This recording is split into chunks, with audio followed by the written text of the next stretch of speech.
హరి ఆ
గురుర్బ్రహ్మా గురుర్విష్ణుః గురుర్దేవో మహేశ్వరః గురుః సాక్షాత్ పరం బ్రహ్మ తస్మై శ్రీ గురవే నమః.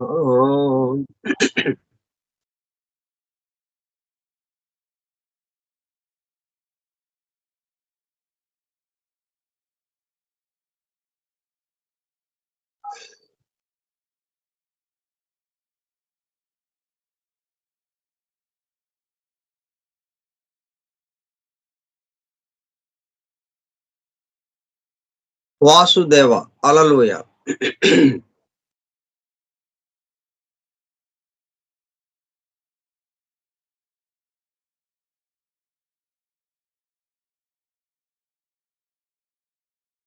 ఒకటే కదా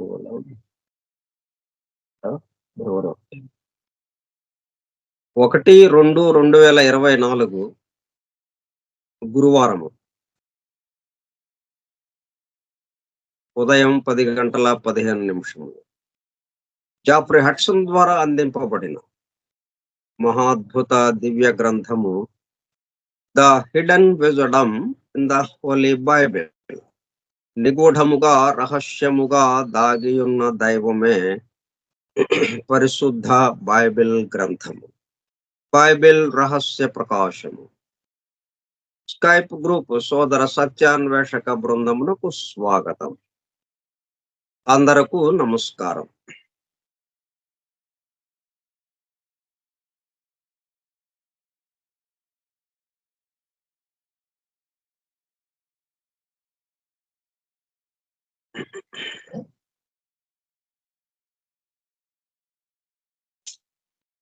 సృష్టికి సంబంధించినటువంటి రహస్యాలు ఏవి కూడా దాయబడలేదు. బాహాటంగానే చక్కగా మనకి అందుబాటులోనే ఉంచారు. ఎక్కడికి వెళ్ళినా అది మనకి అందేటట్టుగా, ఎక్కడికి వెళ్లకుండా నీలో నువ్వు చూసుకున్నా అందేటట్టుగా. సరే నాలో లేదు అని ఎక్కడో వెతుకుదామంటే మీరు వెతికే చోట కూడా ఎక్కడికి వెళ్ళినా ఏది చేసినా గానీ దొరికేటట్టుగా. ఎందుకంటే మొత్తం ఉన్నది వాడే కాబట్టి, మొత్తం ఉన్నది దానికి సంబంధించిందే కాబట్టి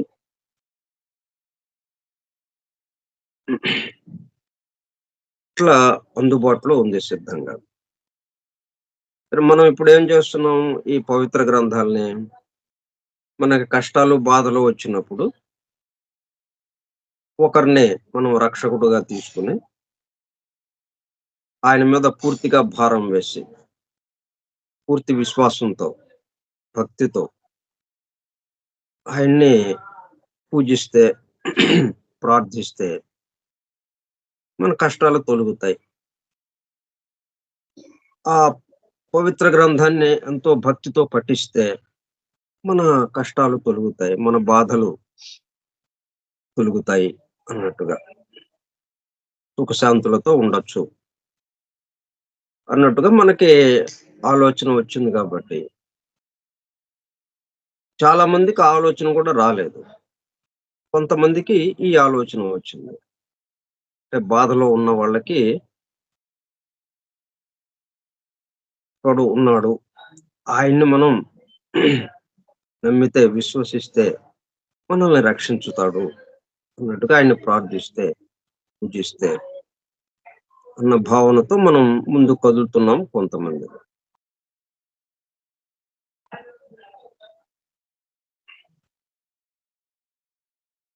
ఇంకా పవిత్ర గ్రంథము 2 భాగాలుగా మనకి అందుబాటులోకొస్తుంది. అంటే ఎట్లా జూస్తే అలాగా అది ఎదురుగా ఉంటుంది. మనం పై భాగం వరకే, ఆ రూపం వరకే చూసేటప్పటికల్లా ఔటర్ షేప్, ఆ బాహ్య రూపం వరకే మనము చూసేటప్పటికల్లా అట్లాగే కనిపిస్తుంది మనకి. అందువల్ల మనకేమి ఆలోచన వస్తుందంటే, ఇది చదివి దీన్ని భక్తితో పఠిస్తే, శ్రద్ధతో పఠిస్తే మనకి కష్టాలు తొలగుతాయన్నట్టుగా దాన్ని తీసుకొని చదువుతూ ఉన్నాం. పఠిస్తూ ఉన్నాం. అయితే మనం అక్కడితో ఆగిపోకుండా, ఎందుకంటే దాంట్లో ఇంకొక విషయం కూడా ఇవ్వబడింది. అది మొత్తానికి సంబంధించింది. నీవు గూడా దానికి సంబంధించిన వాడివే. దీన్నెవరైతే పట్టుకొని చదువుతున్నారో, వాడు కూడా దానికి సంబంధించిన వాడే. ఇక్కడ ఇంకొక దానికి సంబంధించిన వాళ్ళెవ్వరు ఇక్కడ లేరు. ఒకదానికి సంబంధించిన వాళ్ళే ఇక్కడ ఉన్నారు అన్న విషయంలో కూడా రావటానికి, తన స్వస్థితి యందు మేల్కాంచటానికి, ఆ దైవానుభూతిలోకి వెళ్ళటానికి కూడా ఆ గ్రంథమే మనకి సహాయం చేస్తుంది. మళ్ళీ ఇప్పుడు మనం ఈ రెండో దాని కోసం వెళ్తున్నాం. ఇంకా అక్కడితో ఆగిపోకుండా మనం ఏం చేస్తున్నామంటే, ఇంకొంచెం ఒక అడుగు ముందుకు వేసి, దాంట్లో రహస్యముగా, నిగూఢముగా దాగి ఉన్న దైవము ఆ పవిత్ర గ్రంథంలోనే గాదు, అన్ని చోట్ల దాగి ఉన్నాడాయన. అందుకే ప్రహ్లాదుడు మొత్తం ఆయన లేని ప్రదేశం ఎక్కడుంది అని అంటుంటే, ఆయన ఎక్కడున్నాడో నాకు కనపట్లేదని హిరణ్యకశిపుడు అంటూ ఉంటే, ఇక్కడ ఉన్నాడా అంటే ఉన్నాడు.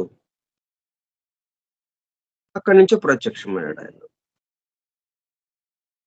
ఇప్పుడు అట్లాగా మనం ఈ మొత్తం పరివ్యాప్తమై ఉన్నటువంటి ఆయన్ని మనం దర్శించటానికి ఈ గ్రంథము ద్వారా. ఈ గ్రంథం మనకి ఎలాగ అందించారు? పవిత్ర గ్రంథాలను చదివే పద్ధతిని ఆయన సీక్రెట్ డాక్టర్‌ను ఇవ్వబడ్డ దాని యొక్క వెలుగుతో అలా చూసేటప్పటికల్లా దర్శనమిచ్చింది. నిగూఢంగా, రహస్యంగా దాగి ఉన్న దైవము దర్శనమిచ్చిందాయనకి. కాబట్టి ఇదిగో ఈ పద్ధతిలో మనము పవిత్ర గ్రంథాల్ని పఠిస్తే మీకు కూడా ఆ దర్శనం అందుతుంది అని మనకు అందుబాటులోకి తీసుకొచ్చారాయన. దాన్ని మనం అధ్యయనం చేస్తున్నాం. దాన్ని పఠిస్తూ అధ్యయనం చేస్తున్నాం. ఎందుకు మన కష్టాలు తీరుతాయి, మన బాధలు, కన్నీళ్ళు తొలగుతాయి అన్న దాని కోసం కాకుండా.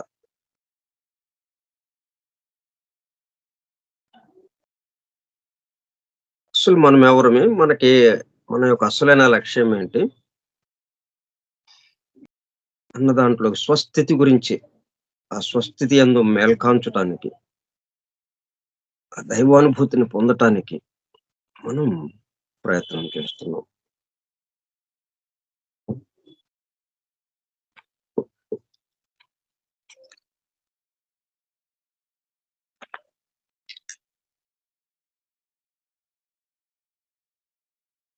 ఇప్పుడు ద డేంజర్స్ ఆఫ్ మిస్అప్లైడ్ నాలెడ్జ్. మీరు వీళ్ళు ఎందుకు రహస్యంగా ఇచ్చారు? ఇవి పఠిస్తే మీకు కష్టాలు తొలగుతాయి అని అంతవరకే వీళ్ళకి ఆలోచన వచ్చేటట్టుగా మరి ఎందుకు చేశారు? అంటే నీవే దైవము అనేటప్పటికల్లా అనేక రకమైనటువంటి మనలో నిగూఢంగా, రహస్యముగా దాగి ఉన్నటువంటి అతీంద్రియ శక్తులు, అష్టసిద్ధులు, ఆ మ్యాజిక్ పవర్స్ అవన్నీ మేల్కోవటం ప్రారంభమవుతాయి. దైవానుభూతే అని కాకుండా మిగతా దైవానికి ఏ శక్తులున్నాయో ఆ శక్తులన్నీ గూడా మనలో మరి మనం దైవమైనప్పుడు దైవంతో పాటు ఆయనకున్న శక్తులన్నీ గూడా మనకి వచ్చేస్తాయి కాబట్టి. ఇక్కడేంటిని నేను రాఘవరావుగా ఆ దైవానుభూతి పొందటము అన్న పాయింట్‌లో ఉండకూడదు. ఇప్పుడు ఈ పద్ధతిలో ఏంటంటే ఇంక రాఘవరావు లేడిక. ఇక్కడ మనం వింటున్న ఆ సత్యసాయి గాని, వేణుగోపాలరావు గారు గాని వాళ్ళు లేరింక. మొత్తాన్ని కలిపిన ఒకే ఒక నేనేదైతే ఉందో ఆ నేనుగా ఉన్నామిప్పుడు. అప్పుడేమవుతుంది? ఇటువంటి శక్తులు మేల్కొన్నా గాని అది మనకి ప్రమాదకరం గాదు. మన చుట్టూ ఉన్న వాళ్ళకి ప్రమాదకరం గాకుండా ఇంకా ఉపయోగపడటానికి అవకాశం ఉంటుంది. అట్లా కాకుండా నేనొక్కడిని ఆ దైవానుభూతిలోకి వెళ్ళాను. నా చుట్టూ ఉన్న వాళ్ళకి ఏం తెలియదండి అది. నేనొక్కడినే దాన్ని సాధించాను. నా ఒక్కడికి తెలుసది. అనేటప్పటికల్లా అప్పుడేమవుతుంది ఆ పవర్స్‌ని, ఆ మ్యాజికల్ పవర్స్‌ని, ఆ అతీంద్రియ శక్తుల్ని, ఆ అష్టసిద్ధుల్ని నా కోసమే ఉపయోగించటం మొదలవుతుంది. నా కోసం నుంచే అన్న దాని నుంచి ఇంకా మొత్తానికి సంబంధంగా రాలేదు గాబట్టి, అంతవరకే మనకి తెలుసు గాబట్టి అట్లా ఉపయోగిస్తాం మనం. దానివల్ల అది మిస్‌అప్లైడ్ అవుతుంది. అంటే అది ఆ శక్తులన్నీ మొత్తం అందరి కోసము ఇవ్వబడ్డ శక్తులవి. అందరికీ ఉపయోగించాల్సిన శక్తులవి. తను నా ఒక్కడి కోసం అది ఆ ఒక్కడు గొప్పతనం కోసం ఇవ్వలేదవి. అందువల్ల అది మిస్‌అప్లైడ్ అయిపోయింది. అంటే వాటిని వినియోగించవలసిన విధంగా కాకుండా దుర్వినియోగముగా చేయటం జరుగుతుందండి. అందుకనే ఆ దుర్వినియోగం అవుతుందేమోనన్న ఉద్దేశ్యంతోనే వీటిని జాగ్రత్తగా భద్రపరచడం కోసం, కాపాడడం కోసం ఇట్లాగా అంది అందనట్టుగా సంకేతాలతో మనకి ఈ పవిత్ర గ్రంథాల్లో అందుబాటులోకి తీసుకొచ్చారు అని.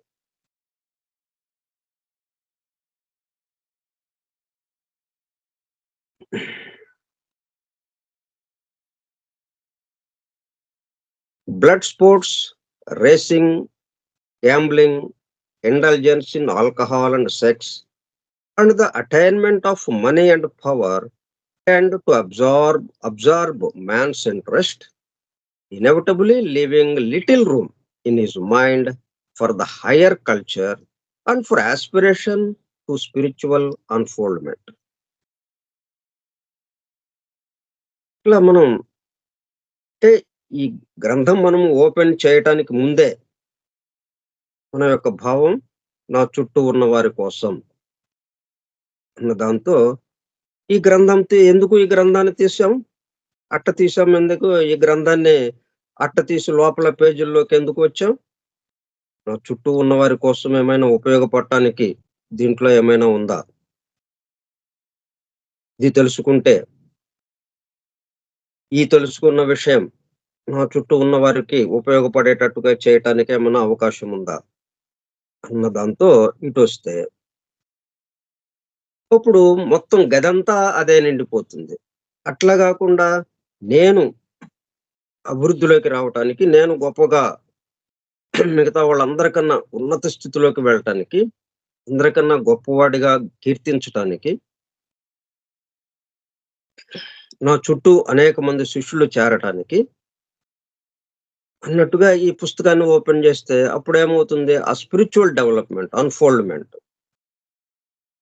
ద హైయర్ కల్చర్ వాటికి అసలు స్థలమే లేకుండా ఆ గదిలో ఏదో ఒక మూలన కొద్దిగా ఒక మూలకు తోసేసేదాన్ని. మిగతా అంతా దేనితో నిండిపోయింది? మన యొక్క ఇప్పుడు గుర్ర పందాలకెళ్తున్నాం. ఏ గుర్రం గెలుస్తుంది? ఇదిగో బైబిల్‌లో ఒక ఈ పవిత్ర గ్రంథంలో ఒక పేజీ చదవటం. వేదమో, పురాణాల్లో, ఉపనిషత్తులో లేకపోతే బైబిలో, ఖురానో ఏదో ఒకటి. ఎవరు దేన్ని నమ్మితే వాళ్ళు. అది చదువుకొని, అప్పుడు ఏదో ఒక నంబరు లేకపోతే ఆ గుర్రం పేరేదో అదే దాని మీద కాయండి అన్నట్టుగా స్ఫురణకొస్తే, దాని మీద పందెం కాయటం.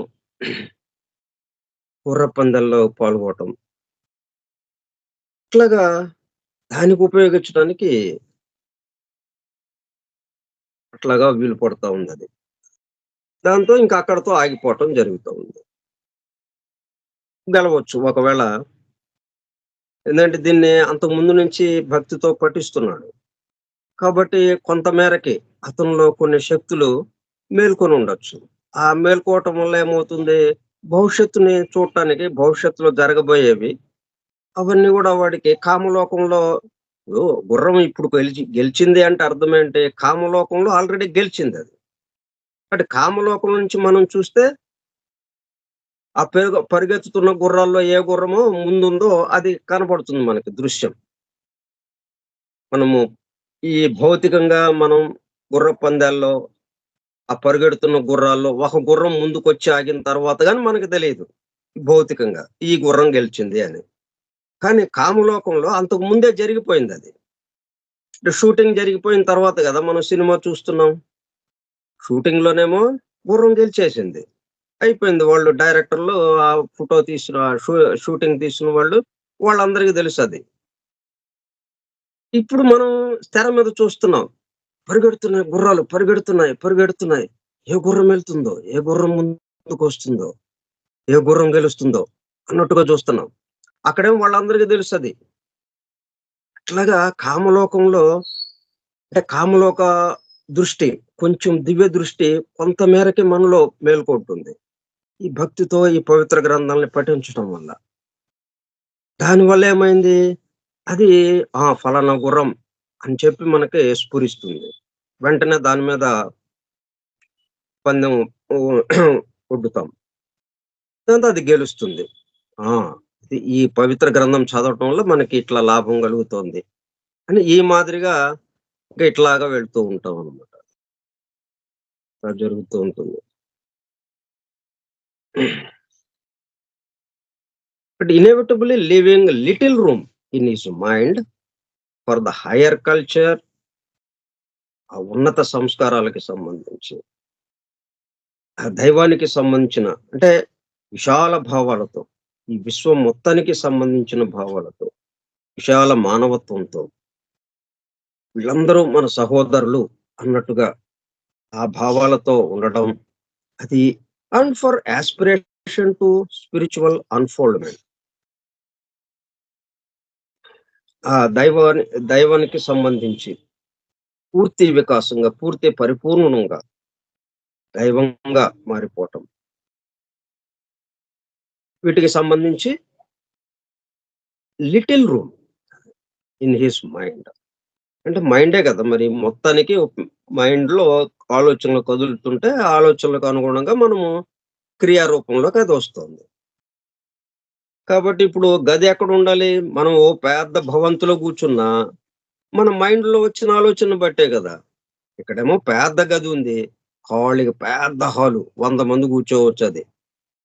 కానీ మన మైండ్‌లో ఇద్దరు కూర్చోడానికి గూడా లేదు దాంట్లో. అంత ఇరుకుగా ఉంది. అందువల్ల ఈ రూమ్ ఎక్కడుండాలి? పెద్ద రూమా? చిన్న రూమా? మనం ఇక్కడ భౌతికంగా ఉన్న రూమ్ గాదు. మనస్సులో, మానసికంగా ఉన్న రూము. ఆ గది. అది చాలా చిన్న గదయిపోతా ఉంది. చాలా ఉన్న గదిలో ఒక మూలకి విసిరేసినట్టుగా ఈ higher culture, spiritual unfoldment, aspiration for spiritual unfoldment అవన్నీ ఒక మూలకి నెట్టివేయబడుతున్నాయి. మొత్తం ఏది ఆక్రమించింది? బ్లడ్ స్పోర్ట్స్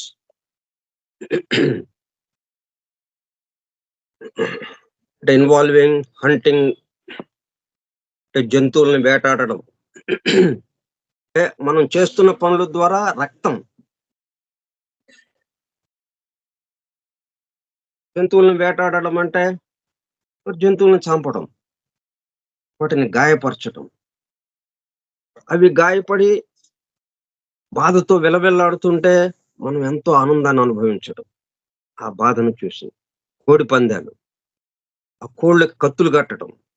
ఆ కత్తులు గీసుకొని, ఆ రక్తం కారుతుంటే ఆ కోళ్ళకి, ఆ కోడి పుంజులకి మనము ఆనందించటం.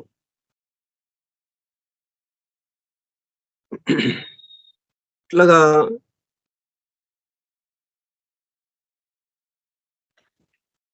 ఇలాగే రేసింగ్ అంటే కారు పందాలు, గుర్రపు పందాలు అట్లా వేగంగా పరిగెత్తేవి ఏవైతే ఉన్నాయో వాటితో పరిగెత్తించడం. ఆ కారు రేసింగ్‌లో వాడేదైనా పొరపాటుగా ఇదయ్యి అది పల్టీ కొట్టి వాడు లోపలోడు చనిపోతే తీసేయండి. ఆ పక్కకు పెట్టేయండి. ఎనక కారు వచ్చిందా లేదా? ఇట్లాగా పూర్తిగా కఠినంగా, క్రూరాతి క్రూరంగా అన్నట్టుగా ఉంటాయి ఇవన్నీ. వాటి మీద గ్యాంబ్లింగ్, జూదమాడటం. ఎందుకు గెలిస్తే మనం ఆనందించడం అన్నట్టు. ఆనందం కోసం ఇవన్నీ ఏమిటి? మన ఆనందం.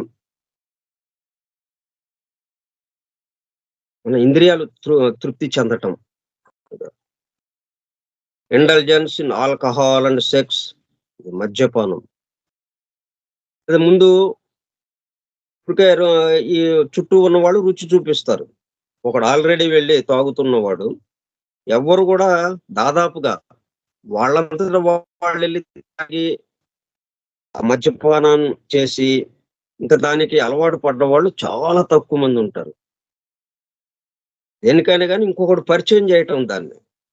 ఆల్రెడీ దాంట్లో మునిగిపోయినోడు, నేనొక్కడినే మునిగి బాధపడుతున్నాను. ఇంకోడిని గూడా తీసుకొస్తే ఇంకా బాగుంటుందన్నట్టుగా ఇంకొకడిని లాగుతాడు దాంట్లోకి. అంటే తను ఊబిలో ఇరుక్కుంటే, ఊబిలో ఇరుక్కున్న వాడి యొక్క విషయం ఎలాగుంటుంది? అవతలోడిని పట్టుకోవడానికి చూస్తాడు. వాడిని పట్టుకుంటే వాడు వీడు పైకి లేవగలుగుతాడా? ఊబిలోనే ఉన్నవాడిని మనం పైకి లాగటం అసాధ్యం. ఇంకేం జరుగుతుంది? ఎవరైతే వాడిని పట్టుకున్నాడో వాడు ఊబిలోకి జారిపోతాడు. అట్లా ఊబిలోకి ఇట్లా మద్యపానానికి బాగా అలవాటు పడ్డ మద్యానికి బానిస అయిన వాడేం చేస్తాడు? ఇంకెవరు దొరుకుతారా? దీంట్లోకి తీసుకొద్దాం అని పరిచయం చేద్దాం ఈ బార్ షాపులకి అన్నట్టుగా తీసుకొస్తుంటారు. వాడు ఫస్ట్ టైమ్ తాగుతాడు. అసలేమీ నచ్చదు. ఏంటింత వెగటుగా ఉంది ఛీ! అంటాడు. కానీ అది తాగిన తర్వాత ఏదో అంతకుముందు ఒళ్ళు నొప్పులేవో ఉన్నాయి. అయి నొప్పులు కనపట్లేదు. నొప్పులు శరీరమంతా హాయిగా ఉన్నట్టుగా ఉంది.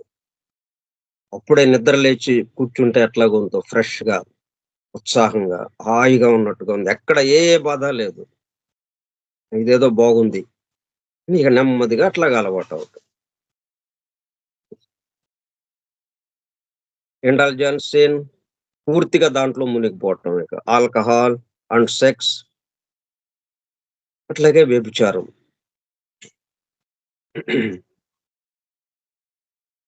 ఇవన్నీ గూడా ఒకసారి చేస్తే సరిపోయేది కాదు. ఆగేది గాదు. ఒకసారి తాగాడు, బాగుంది. ఇక మళ్ళీ మామూలు మన పనుల్లోకెళ్ళిపోదాం. ఇక దాని జోలికెళ్ళక్కర్లేదు. ఒక్కసారి తాగాం గదా! లైఫ్‌కి సరిపోతుందిది. జీవితం మొత్తానికి. కాదు. ఒక్క నిమిషానికే అది. ఒక గంటకే. ఇవన్నీ ఇప్పుడిక్కడ చెప్పుకున్నయన్నీ గూడా ఒక్కసారికి జీవితం మొత్తానికి అన్నట్టుగా కాదు. ఎప్పటికప్పుడు ఏ రోజుకి ఆ రోజు. మరలా మరలా చేస్తుంటే తప్ప అది ఆనందాన్నివ్వదు. ఒకరోజు ఆగామా ఇక దుఃఖమే. అటువంటియన్నమాట ఇవన్నీ. శాశ్వత ఆనందాన్నిచ్చేవి కావివి. ఒక్కసారి చేసిన తర్వాత ఇక ఆనందం ఇంక అక్కర్లేదిక. అది ఏవో చేయకుండానే ఇంకా శాశ్వతంగా ఆనందంగా ఉండిపోవచ్చు మనము. అన్నదానికి ఇవి సమాధానం ఇవ్వలేవు. అటువంటి వాటిల్లో మనం కూరుకుపోతాం. Blood sports, racing, gambling, indulgence in alcohol and sex and attainment of money and power, డబ్బు సంపాదించడం, దాంతో వచ్చే అధికారం, పదవులు, వీటికి ప్రాముఖ్యత ఇవ్వటం. Money and power and to absorb man's interest, అన్నీ కూడా అంటే మనిషికి అటువైపుకి లాగుతూ ఉంటుంది. ఇవి తప్పులని కాదు, ఇక్కడ ఎట్లా జరుగుతూ ఉన్నది ఇది.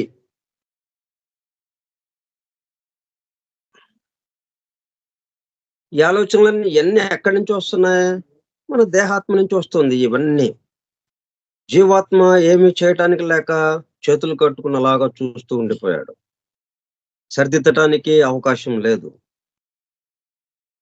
అటువంటి స్థితిలో ఉన్నారన్నమాట. ఇది ఇప్పుడు ఇట్లాగా జరుగుతుంది ఇదంతా. Man's interest inevitably leaving a little room in his mind for the higher culture and for aspiration to spiritual unfoldment.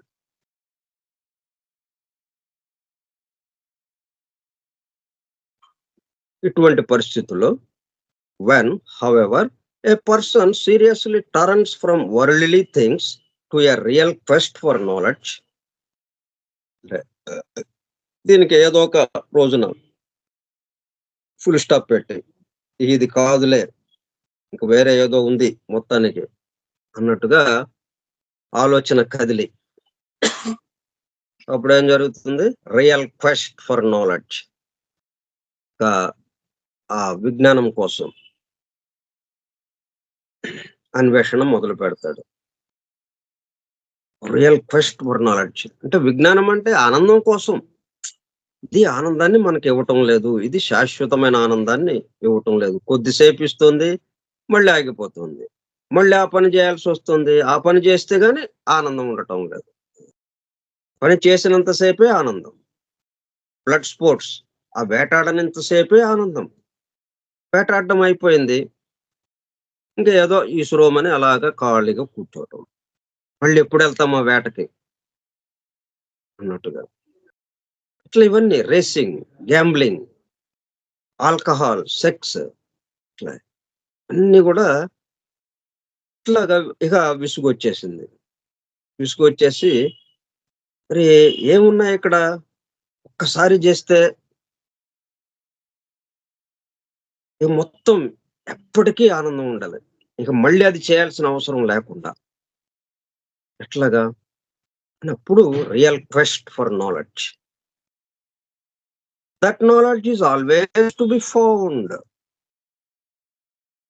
ఎందుకని?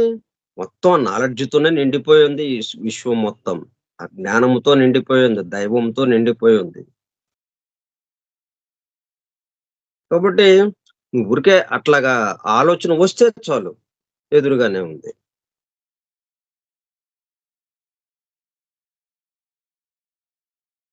That knowledge is always to be found. When, however, a person seriously turns from worldly things, ఇంకా అదే దాంట్లో మునిగిపోయిన వాళ్ళు తుది శ్వాస దాకా ఉన్న వాళ్ళు ఉంటారు. సరే, వాళ్ళని పక్కన పెడదాం మనం. కొంతమంది ఏంటి ఇది అని చెప్పి కొంత ఆలోచన వాళ్ళలో బయలుదేరినప్పుడు టర్న్స్ ఫ్రమ్ వరల్డ్లీ థింగ్స్, ఈ భౌతిక సుఖాల పట్ల ఆసక్తి కొంత మేరకు తగ్గి. ఎందుకని ఆసక్తి తగ్గింది? విసుగు వచ్చేసింది. ఆనందం స్థానంలో విసుగు ప్రవేశించింది. ఎన్నిసార్లు చేయాలి? ఎందుకంటే ఆ పనులు చేయాలంటే మళ్ళీ ఓపిక కావాలి. ఓపిక, దేహానికి ఓపిక. మనం ఫస్ట్ యువకుడుగా ఉన్నప్పుడు వేటాడటానికి వెళ్ళినప్పుడు వేటాడినట్టుగా ఇంకా ఇక 60వ సంవత్సరం 70వ సంవత్సరంలో వేటాడగలమా?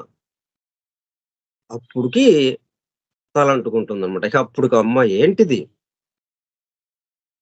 ఈ వేటాడితేనే ఆనందం ఉంటుంది, లేకపోతే లేదు. ఇదేంటి అట్లా వేటాడకుండా ఉండే ఆనందం ఏదన్నా ఉందా? వేటాడకుండా ఉన్నా గానీ వచ్చే ఆనందం ఏదన్నా ఉందా అని అప్పుడు ఆ విసుగులో నుంచి, అంటే చేయలేని పరిస్థితి ఏర్పడింది కాబట్టి. అదే వీడికి ఓపిక ఉంటే మళ్ళీ అది చేస్తూనే ఉండేవాడు. అందుకే ఇట్లాగా వయస్సు పెరగటం, వృద్ధాప్యం రావడం, శక్తులు విడిగిపోవటం ఇవన్నీ పెట్టింది మరి. ఇవన్నీ అలాగా తీసుకొచ్చింది ఆ లా ఆఫ్ పీరియాడిసిటీ, పగలు, రాత్రి అలాగా. అప్పుడిక ఆ వరల్డ్‌లీ థింగ్స్ నుంచి, ఆ భౌతిక సుఖాల నుంచి దృష్టి మారి ఎటువైపుకి మరలుతుంది? To a real quest for knowledge. అప్పుడు కూడా ఆనందం కోసమే వెతికాడు. ఆ పనులే చేస్తుంటే కొంత ఆనందం వచ్చినట్టు అనిపించింది. అందువల్ల దాన్ని కంటిన్యూ చేశాడు ఇప్పుడు దాకా. ఇప్పుడు ఆ పని చేయలేకపోతున్నాడు. మరి ఈ పని కూడా చేయకుండా ఉన్నా గాని ఆనందం కలిగేటట్టుగా ఎట్లాగా అని చెప్పి అప్పుడు ఆలోచన మొదలైంది. Real quest for knowledge. అప్పుడు అన్వేషణ ప్రారంభించాడు. ప్రారంభిస్తే that knowledge is always to be found. అన్ని చోట్ల ఎల్లప్పుడూ అది అందుబాటులో ఉంటూనే ఉంది మనకి. Even then full perception cannot be reached without due preparation. అయితే రెడీగానే ఉంది కదా అని మనకి చెరువు పక్కనే ఉంది. చెరువు నిండా చక్కటి నీళ్లున్నాయి. తియ్యటి నీళ్లు. కానీ అవి ఉపయోగించాలంటే దాహం వేయాలి గదా! దాహం వేయాలి. దాహం వేస్తే గదా అప్పుడు ఆ చెరువులో నీళ్లు తాగటానికి మనము సిద్ధమవుతాం. లేతే చూస్తూ ఉంటాం. చెరువులో నీళ్లుంటాయి. మనం పక్కనే కూర్చొనుంటాం. చూస్తూ ఉంటాం. అట్లాగే డ్యూ ప్రిపరేషన్. దానికి సంబంధించినటువంటి ఆకలి. దాని అవసరం. అవసరం ఏం జేస్తుంది? దాని వైపుకి ఇంకా త్వరగా పరిగెత్తేటట్టుగా చేస్తుంది. అవసరం లేకపోతే శుభ్రంగా కూర్చుంటాం. So, due preparation. Without due preparation. అంటే అవి అందుకోవాలి అంట ఆ నాలెడ్జ్‌ని. ఆ నాలెడ్జ్ ద్వారా విజడమ్‌ని అందుకోవాలంటే, దైవాన్ని అందుకోవాలి అంటే, అవి ఆ విజ్ఞానాన్ని గ్రహించటం. Full perception cannot be reached. అది పూర్తిగా మనకి గ్రహణ శక్తికి అందదు. గ్రహించటానికి వీలవ్వదు. ఎందుకని? వితౌట్ డ్యూ ప్రిపరేషన్‌లో ఉన్నాం కాబట్టి. సంసిద్ధత మన దగ్గర తక్కువగా ఉంది కాబట్టి. సంసిద్ధత కొంత మేరకే ఉంది గాబట్టి, అది చాలటం లేదు ఆ సంసిద్ధత.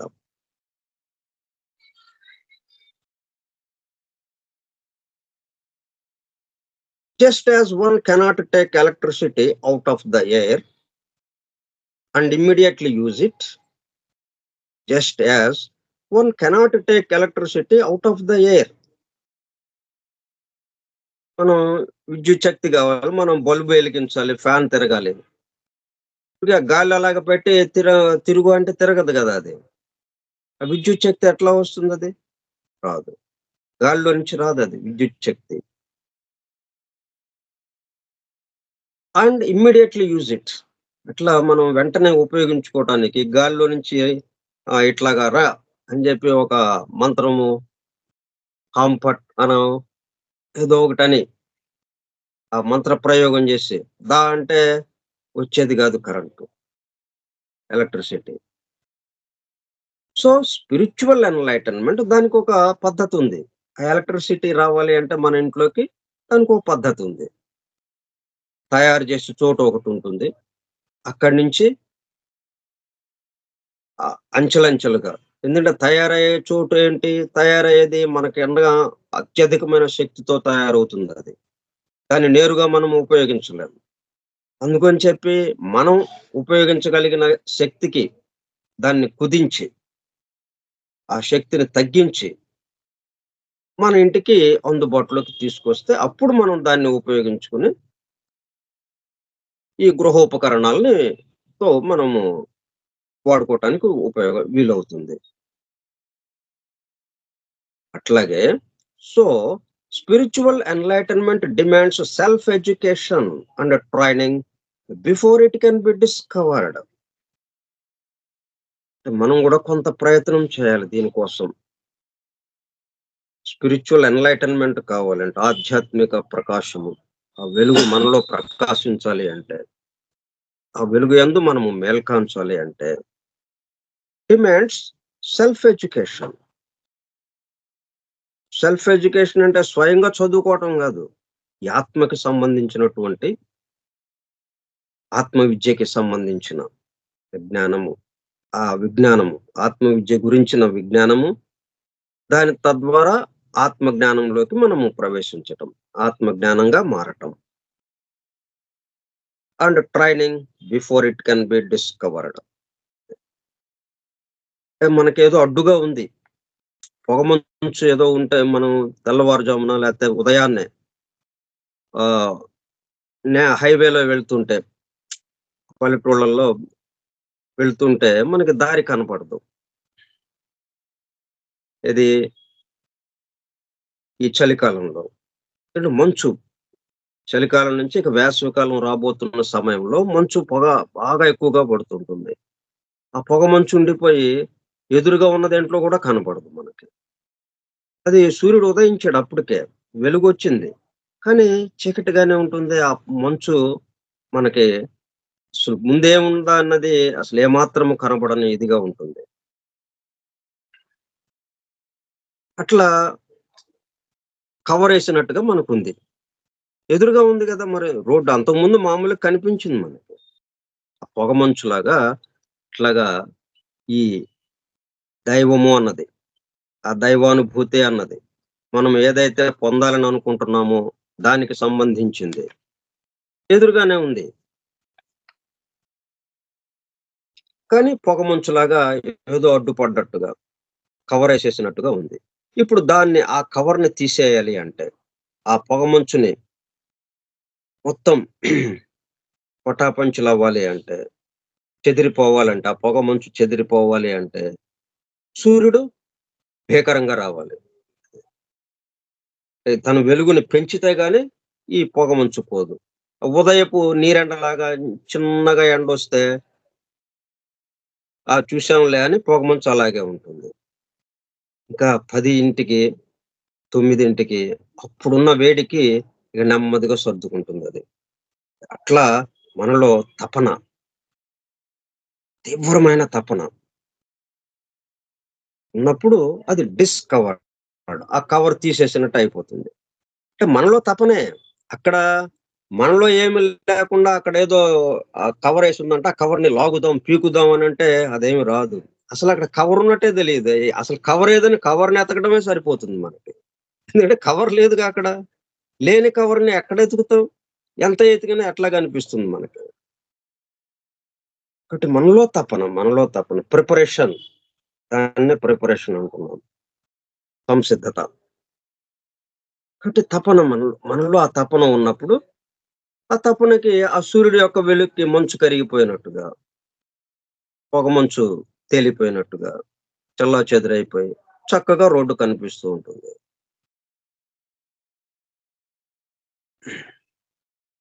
Spiritual enlightenment demands self education and training before it can be discovered, harnessed and used.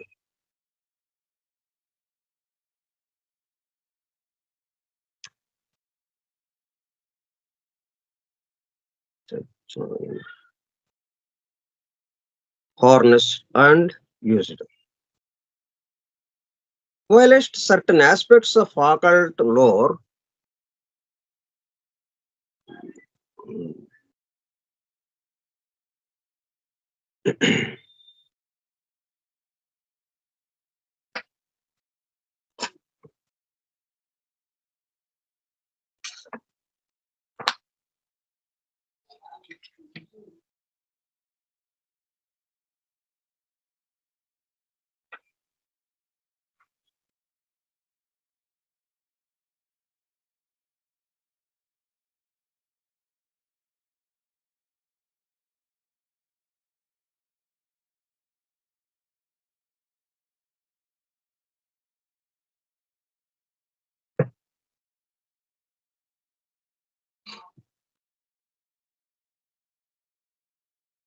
discovered, harnessed and used.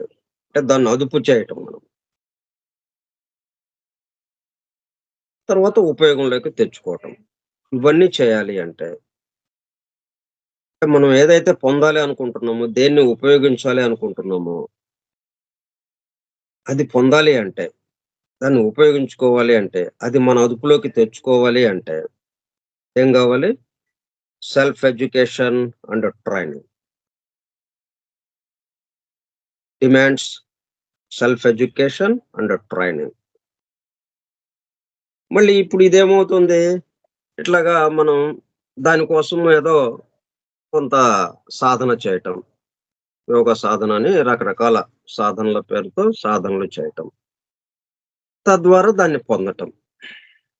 సాధన చేసినప్పుడు తప్పనిసరిగా అందుతుందది. కానీ మళ్ళీ అదేమవుతుంది? ఆ ఇండివిడ్యువల్ కిందకే వచ్చేస్తుంది. అందుకని ఇక్కడ మనకు కావాల్సినటువంటి education, training, self education, training ఏంటది? సెల్ఫ్ ఎడ్యుకేషన్ ఏంటి? సెల్ఫ్ ఆత్మకు సంబంధించిన ఎడ్యుకేషన్, విద్య, ఆత్మ విద్య. ఆత్మ విద్య అనేటప్పటికల్లా అది తెలుసుకోవడానికి ఏముంది ఇక్కడ? మనమే ఆత్మగా ఉన్నాము ఇక్కడ ఇంకా. మనమే ఆత్మై ఉన్నాము. ఒకే ఒక ఆత్మకి సంబంధించిన వాళ్ళం మనందరము కలిసి. దానికి సంబంధించిన ట్రైనింగ్. అప్పుడేంటి మనం చేసే పనులన్నీ ఈ మొత్తానికి సంబంధించిన వాడి కోసం అన్న దాంట్లోకి ఈ పద్ధతిలో రావటం మనం. ఇది మన సాధన ఏమిటి? ఇప్పుడు మనం చేస్తున్న పనులు నా కోసం అనేది గదా! ఇప్పుడు దానివల్ల ఏమైంది? ఈ ట్రైనింగ్ మనం ఏదైతే పొందాలని అనుకుంటున్నామో దానికోసం శిక్షణ పొంది ప్రిపరేషన్ అని అంటున్నాం గదా! సంసిద్ధత కావాలి అంటున్నారు గదా! దానికి అర్హుడయ్యేటట్టుగా. ఒక ఉద్యోగం ఇవ్వాలి అంటే ఓ డిగ్రీ దానికి సంబంధించిన క్వాలిఫికేషన్ పూర్తి చేసి ఉండాలి. క్వాలిఫికేషన్ పూర్తి చేసి ఉండి, అట్లా క్వాలిఫికేషన్ పూర్తి చేసి ఉన్న వాళ్ళు చాలా మంది ఉండొచ్చు. మళ్ళీ దాంట్లో అక్కడ ఉన్నదేమో ఒకటి, ఒక పోస్టు. ఇక్కడ 100 మందొచ్చారు. ఈ 100 మంది మరి ఎందుకొచ్చారు? ఈ 100 మంది కూడా అర్హత ఉన్నవాళ్ళే. ఆ పోస్ట్ ఏదైతే ఉందో, దానికి అర్హత ఉన్నవాళ్ళే వీళ్ళు. కానీ అక్కడ ఉన్నది ఒకటే. కాబట్టి ఈ 100 మందిలో మళ్ళీ ఒకడినే తీసుకుంటారు.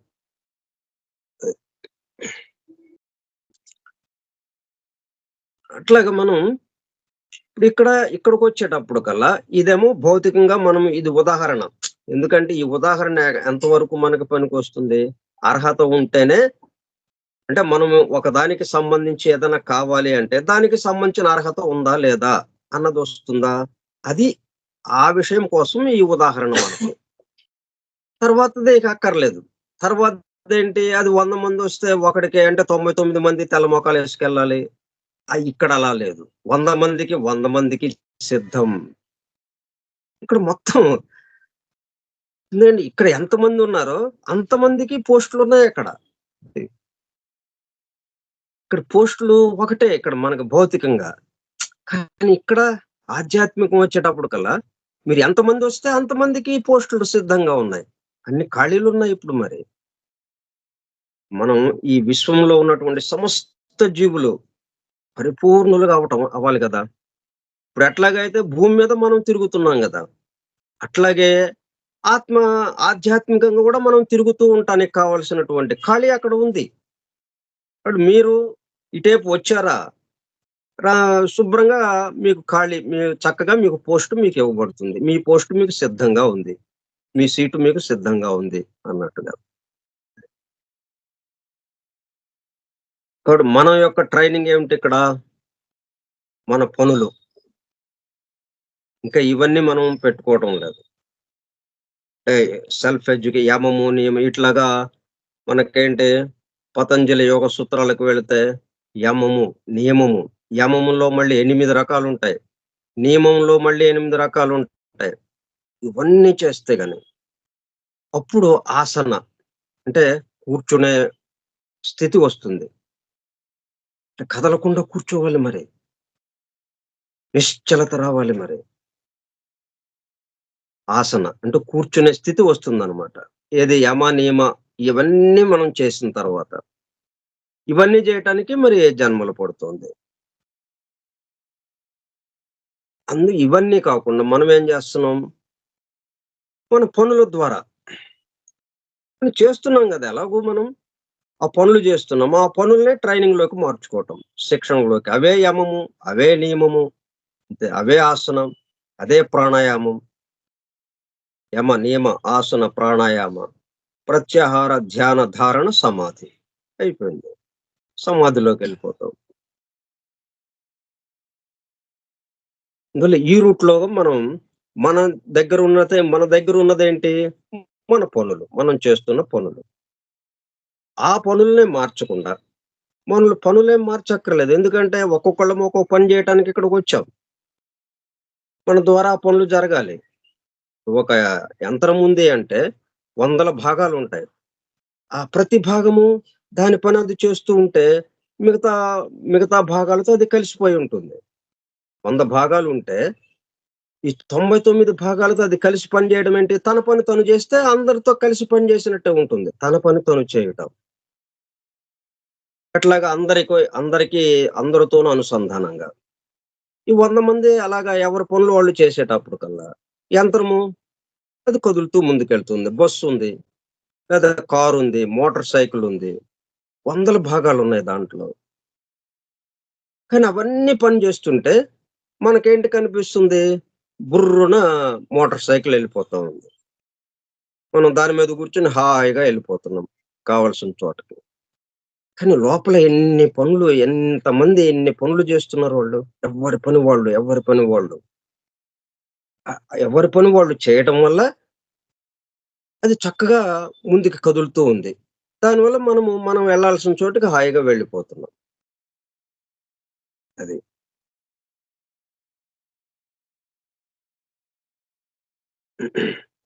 కాబట్టి ఇక్కడ మనం ఏంటన్నమాట, ఇక్కడ అది చెప్పలేదు గానీ self education and training before it can be discovered, harnessed and used. అంటే దాన్ని కవర్ తీసేసిన తర్వాత ఎదురుగా ఎదుట ప్రత్యక్షమైంది. ప్రత్యక్షమైతే మరి దాన్ని మనం ఉపయోగించుకోవాలి గదా! దాన్ని మన అదుపులోకి తెచ్చుకోవాలి. మన అదుపులోకి హార్నెస్డ్ మన అదుపులోకి తెచ్చుకున్నాం. తెచ్చుకున్న తర్వాత ఇంట్లో పెట్టుకుని ఊరికే కూర్చోం గదా! దాన్ని యూజ్డ్ ఉపయోగించుకోవటం. అట్లా చేయాలి అంటే ఎడ్యుకేషన్, ట్రైనింగ్ అవసరం. అనేటప్పటికల్లా ఇక రకరకాల సాధనాల్లోకి ఈ దేహాన్ని ఎట్లాగా బంధించాలి? దేహాన్ని ఎలాగా గురి చేయాలి బాధలకి? కుంటికాల మీద తపస్సు చేయటం. లేకపోతే చన్నీళ్లతో స్నానం చేయటం. చలికాలంలో తెల్లవారుజామున చన్నీళ్లతో స్నానం చేయటం. ఇట్లా రకరకాలుగా ఈ దేహాన్ని బాధలకు గురి చేసి, ఆ మంచులో ఆ హిమాలయ పర్వతాల్లో బట్టలు లేకుండా ఊరికే ఓ లంగోటా కట్టుకొని, ఈ దేహాన్ని ఆ చలికి గురి చేయటం. అయినా సరే దేహం గట్టిగా నిలబడింది అని చెప్పుకోవటం. ముందు దేహాన్ని బాధలకి గురిచేసి, అట్లా దేహాన్ని నెమ్మదిగా అంటే ఆ దేహాత్మని అట్లాగా మన అదుపులోకి తెచ్చుకుందాము అన్నట్టుగా అన్నమాట. ఇట్లా రకరకాల ట్రైనింగ్‌లున్నాయి. మనం వాటి జోలికి వెళ్ళకుండా. ఆ ట్రైనింగ్‌లు మనం అవసరం అవి అవునా కాదా మనకక్కర్లేదు. మనం ఇంకో పద్ధతిలో తేలిక పద్ధతి మనం ఎక్కడ జేస్తామండి ఇయన్నీ? మనకున్న టైమే తక్కువ. ఆ కాస్త టైంలో మళ్ళీ ఇవన్నీ ఎక్కడ జేస్తాము? ఏదైనా తేలిక పద్ధతి చెప్పండి. తేలిక పద్ధతి. ఉన్న పనుల్నే ఎవరు మనల్ని ఇక్కడికి తెచ్చాడో, ఎవడు మనల్ని సృష్టించాడో, సృష్టించిన వాడి కోసం ఎందుకు పేచీ ఉండదిక మనకి. గోలుండదు. ఇంక అయిపోయింది. ఎక్కడికెళ్తాం?